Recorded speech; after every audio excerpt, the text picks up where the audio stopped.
तद्परम्पर्याय विद्महे ज्ञानलिङ्गेश्वराय धीमहि तन्नो गुरुः प्रचोदयाते ॐ योग महर्षि डॉक्टर स्वामी गीतानंद गिरि गुरु महाराज की जय.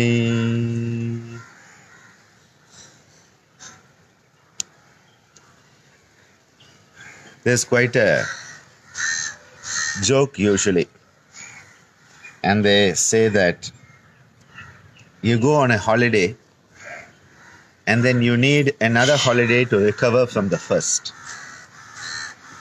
Feeling a bit like that today after the yoga day yesterday. A very beautiful day, a day that was filled with some very amazing moments where I could meet with my yoga family around the world and connect. And I think that those are the most special moments always in my life. When I can connect with people who live yoga, love yoga. And I think those are so important, which is why you sort of sometimes overextend yourself a bit. And yesterday was one of those days where so much good was there that I think this morning I got up and I'm like, I feel so all over for yoga day. But it's good. It's good that we have a day where we can focus very intensely. And every day is a day of yoga, no doubt about that. Every moment's a moment of yoga. But when we have these days, they sort of focus the mind. They help us, again, come together. It gives a purpose for people to come together, which people need that external purpose. They're not able to find the internal purpose. So, yes, that is there. And we had a beautiful conclusion to the Yantra Vidya Navangam, the 9 sessions of 18 hours where we explored together the Yantra, the very beautiful knowledge of the Gitananda Parampara, the Rishi culture Parampara, that enables us to find purpose. And I've been receiving some very heart-touching feedback from the participants that it has sort of given them another understanding of life, and if that happens, then it's all worth it. Of course, Divya Priya's 17th birthday, which was celebrated with so many different things, including her being on the webinar. The webinar which was organized by Hello My Yoga last evening, and her first sort of official speech out of our direct purview. So very, very beautiful experiences yesterday. And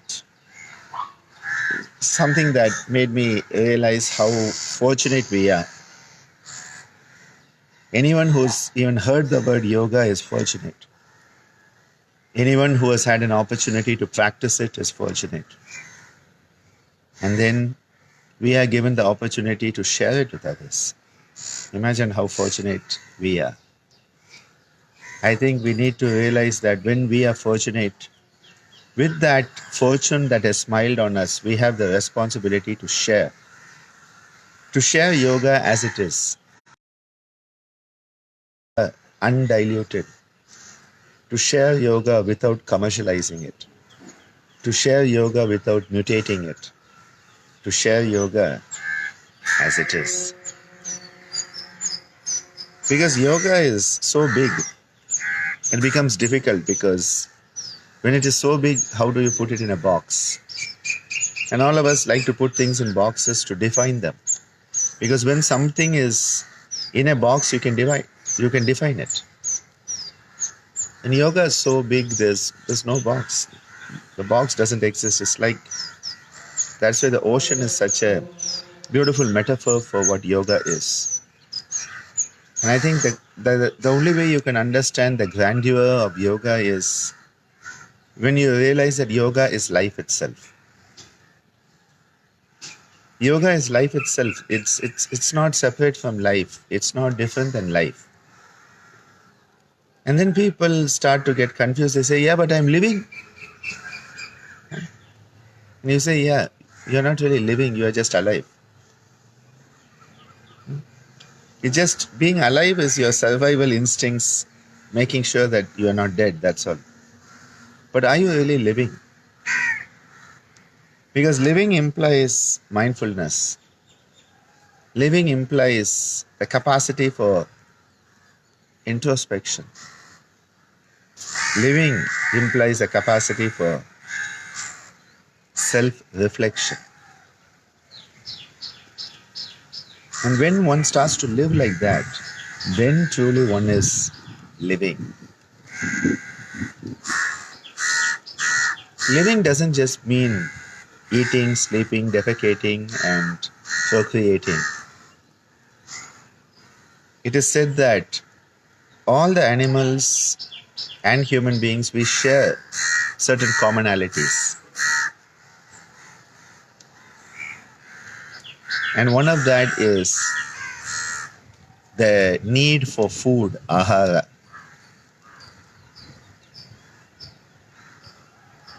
All living beings and us, we share that need for food, ahara. We all share a need which comes out of the desire to keep your race going, maithuna, procreation. The sexual craving, which is driven by the desire that your seed, your genetic seed should continue into the future. All animals have that. It's part of survival of the fittest. It's part of that abhinivesha, klesha. The other thing that we all need is sleep. That's one of the things that I feel is so important, sleep. Sleep, sleep, beautiful sleep. Especially the sleep where you connect to the universe, sushupti. When we talk of sleep, we have the swapna, which is the dream sleep. We have the sushupti, which is the sleep where you connect with the universal source. When you connect with the universal source, your batteries are recharged. Your universal batteries are so recharged.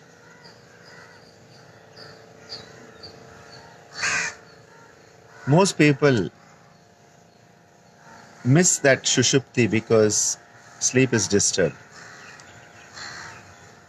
It's so important to have deep sleep. That is where the yogic practices like yoga nidra, all the relaxation-based practices, the polarity kriyas that we have been talking about, the anuloma, viloma, etc. They are so useful to help us prepare ourselves so that when we go to sleep, we connect to the universe, Sushupti. Because Sushupti is an experience where you experience Kaivalya, Moksha, Mukti, Nirvana, but in a subconscious, unconscious way, because you are sleeping. And that is why sleep is refreshing, sleep is anabolic, sleep is healing. And that is why the relaxation component of yoga is a vital contribution of yoga to modern healthcare that doesn't have means of relaxation.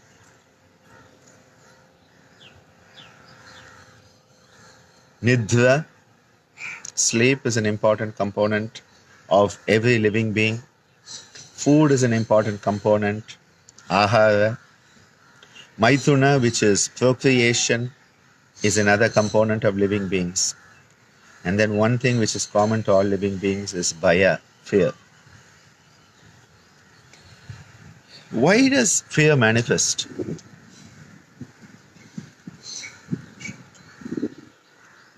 Fear manifests because we feel we are going to lose something.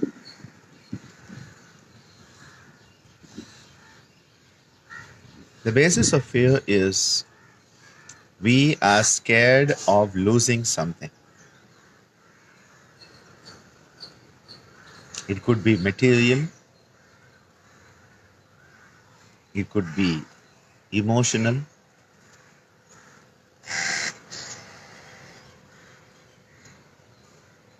financial, social, intellectual.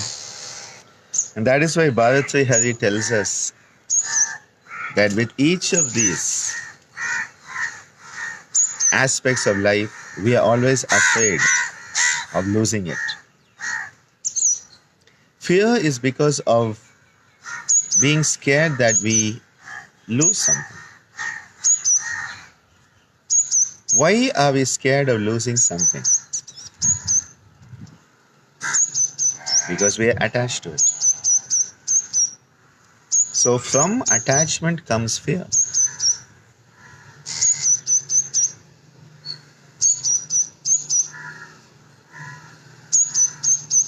The fear of the unknown is, Gargi, because we don't know ourselves.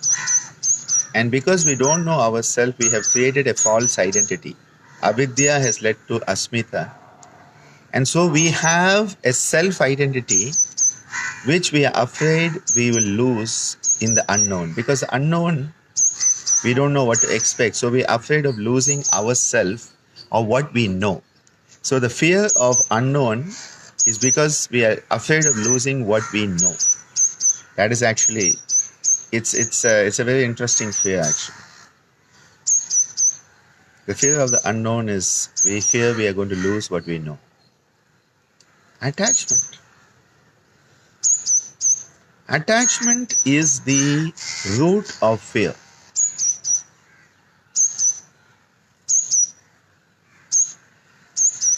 So too, Manjari. Fear of losing someone, of not being enough. Again, attachment.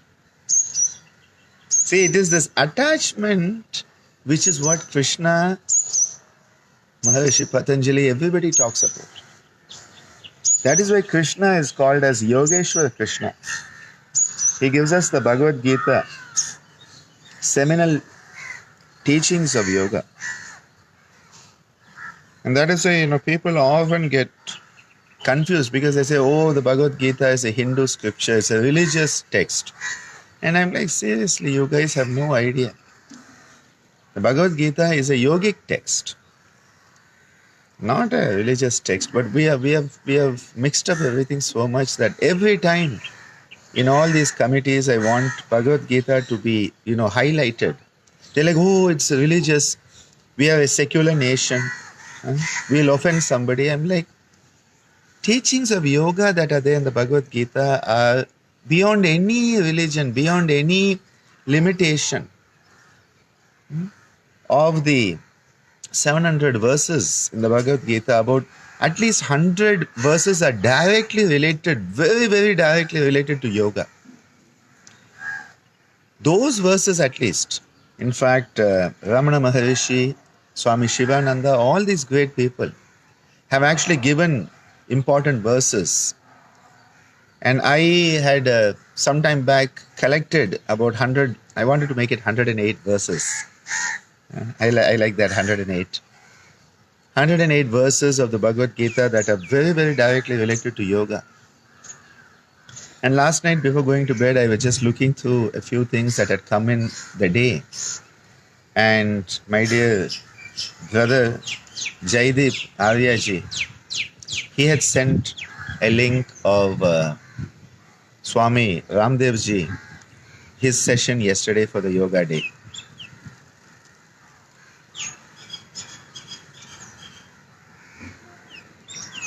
And it was beautiful because they were chanting in the beginning of the session some verses from the Bhagavad Gita, and I think 6 or 7 verses were chanted. And I was like, oh my God, this is my script.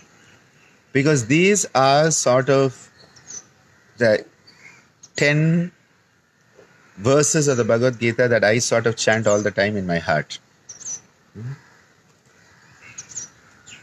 Because some of these verses are so deep that I just keep them. I would say actually maybe there are 24 verses of the Bhagavad Gita that sort of run in my head all the time because the message is just so beautiful. So beautiful. Yes, Kim, that's a nice idea. Live life like a loose garment. Very true. See, attachment is where the root is. And why are we attached? Well, because we are ignorant of reality. Because of ignorance of reality, we are attached to everything. Because of attachment comes the fear of losing it. And because of the fear of losing it, the whole stress response comes in. And we hold on tight. And the tighter you hold on, the worse it becomes. Why? Because the root cause was attachment, and now you're holding on even tighter.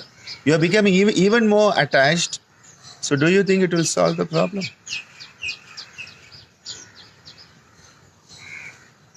It's like you're strangling the person. Last night we had this discussion on yogic parenting, and one point that came out of it is you can kill people, through violence, and then you can kill people through love. And some people just love somebody so much they virtually strangulate the person and kill them. I don't think that's really love. How we express it. It's possessiveness, it's attachment. Love is the ability to have trust freedom. Trust and freedom, where you can trust the other person and you give them the freedom to grow. Why do we have attachment? Because we are ignorant of reality. We forget that we are just a temporary visitor here. That all the things that we are attaching to are just transient. All the transient. I think, Terry, a psycho is also a good one, because Norman Bates and psycho, and, there's a lot of attachment there. Huh? Even after people die, you want to hold on to them so deeply that you become them. Huh? There's a lot there, actually. For those of you who don't know, there's a movie called Psycho. No, not this recent one in Tamil. This is a original one of those classic horror movies. Smoothing someone with love. Yes, see, there's that wordsmith Manjari with her, smoothing someone with love. And yes, it's the impurities of the mind, the kleshas. That is why Patanjali tells us so often. Patanjali has said that it is the kleshas that are the root of karma. Klesha mula karma shaya. And that is why Kriya Yoga of Patanjali. And tomorrow, I think it's at 12 o'clock, I'm giving a talk on Kriya Yoga of Patanjali for one of the top universities. And I'll share the information later. This afternoon, it's a talk on COVID-19 and yoga for the SAM University in Bhopal. So watch my Facebook page. I'll keep sharing this week. There are 2 or 3 talks coming up on that. Without attachment, we can't live. Yes. That is why the survival instinct comes in, because this attachment is what is binding us here. It's like gravity. No gravity, you're not going to stand on this earth. Right? No friction, you're not going to be able to move on you cannot walk the face of the earth. So yes, that is what we have been put in a video game. And I had an article where life's a video game. We have been put in this video game, something like the recent Jumanji in the video game, those kids in the video game type of stuff, where these are part and parcel of the obstacles that have been given to us to work with. That is why Maharishi Patanjali, this is why Yogeshwar Krishna, along with Abhyasa, which is self-effort, have always given Vairagya, which is non-attachment. Because just your effort, you get attached to your effort. And there are a lot of people, my yoga, and somebody in the family is not well and they're like, I have to do my yoga sadhana. Your yoga sadhana that day is to take care of the person who's not well, not be on the mat doing whatever you think looks like yoga. Love is having trust and freedom in relationship. Yes, Don, so true. But how many of us are able to give that trust and freedom to others, especially those we love? Because we are afraid of losing them. Again, the attachment. It is when you realize that you don't own anything. You don't own anything.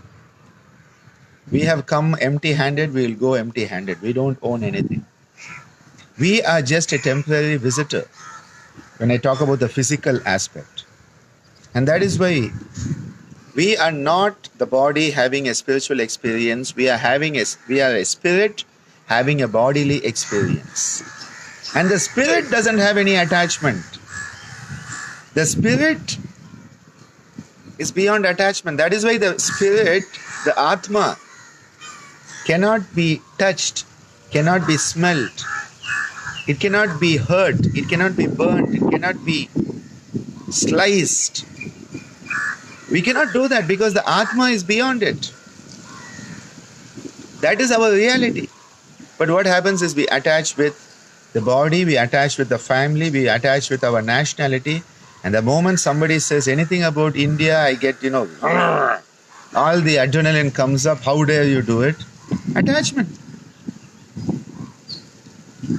Vairagya is a very, very beautiful quality. And for Vairagya to develop, I think how to be able to witness oneself without attachment. When we can sort of take the me and put it to the side and look at life without the me perspective. The me perspective is very much limited to these two eyes. The me. The two eyes, this is sort of the me perspective. But then that is why this prefrontal cortex, this forebrain is so important. Because it is this area that the Viveka, the Vairagya can develop. And that is why when we are working with now I've come to the topic. This is why when we work with the Bhumadhya, the Ajna and the Bindu Nadi Bindus, what are we doing? Not just using the time to focus on dots, but we are trying to join the dots of the higher consciousness, where we start to realize the highest state of love may be to get out of the way in some people's life. We realize that sometimes the highest love is to just let go.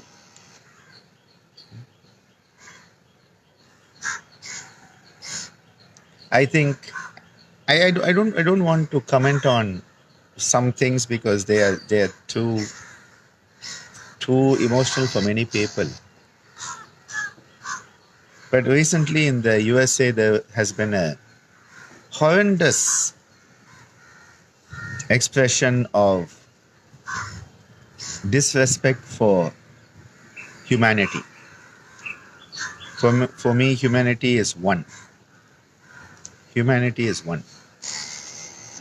And I remember a video that was shared of a woman who started calling the cops on another human being who looked different. And she had a dog with her at that time on a leash.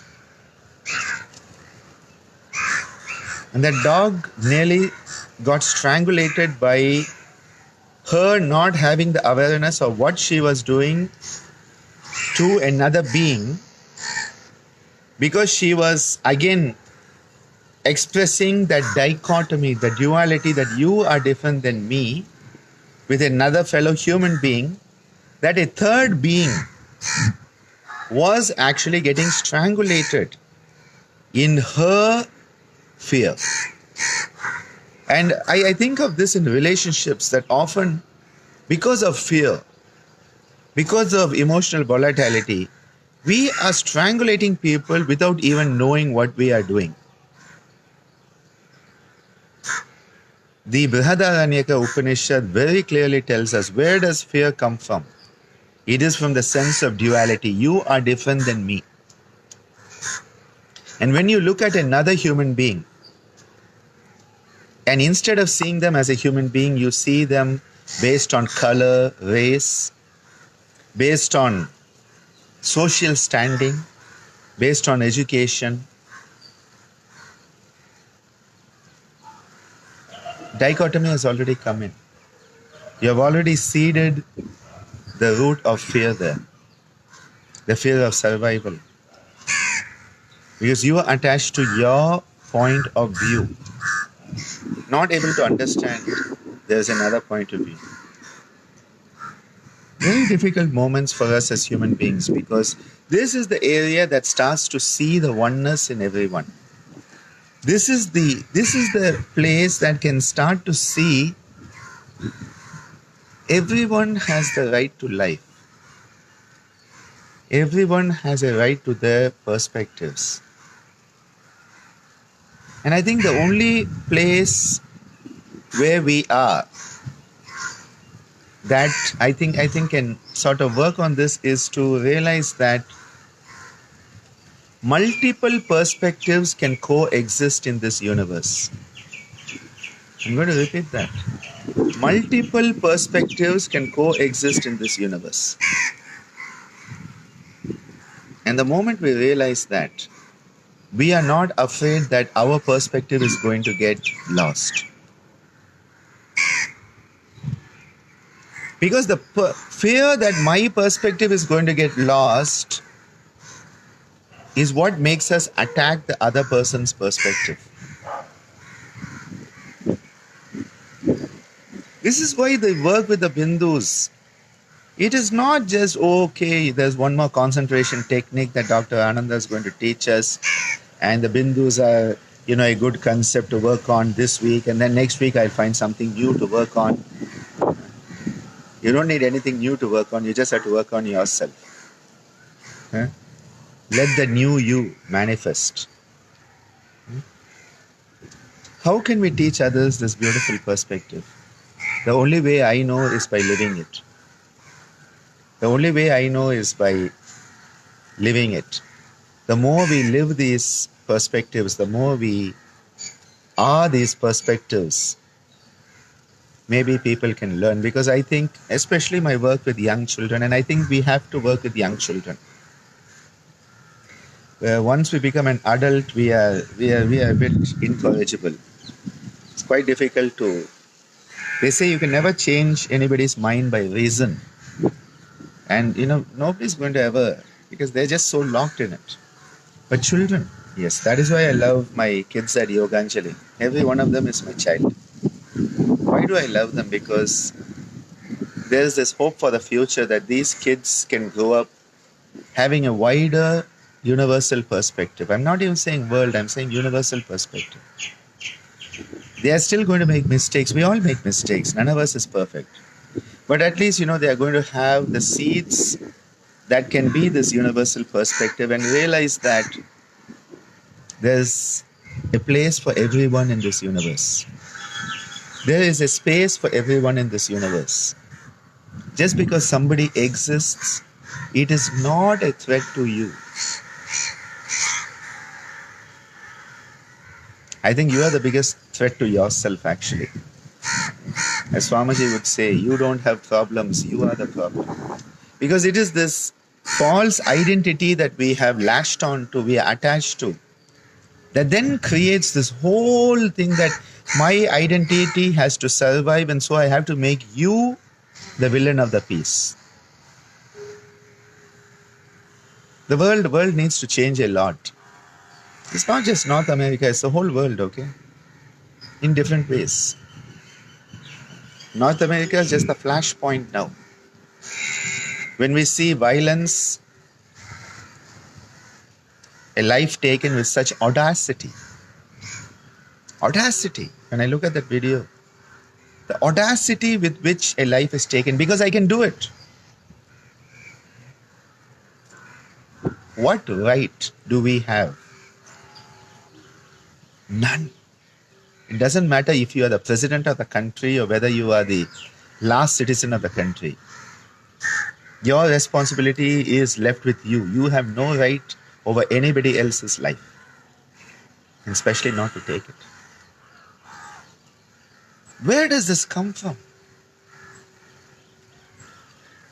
This fear, this bhaya. And that is why, yoga, we have just celebrated the yoga day. It's not just about the body postures, it's not about the breath. They are important tools to strengthen what is there within us. But if we are perverted by God or begot, however you call it, it may strengthen that. If this doesn't change, if this doesn't change,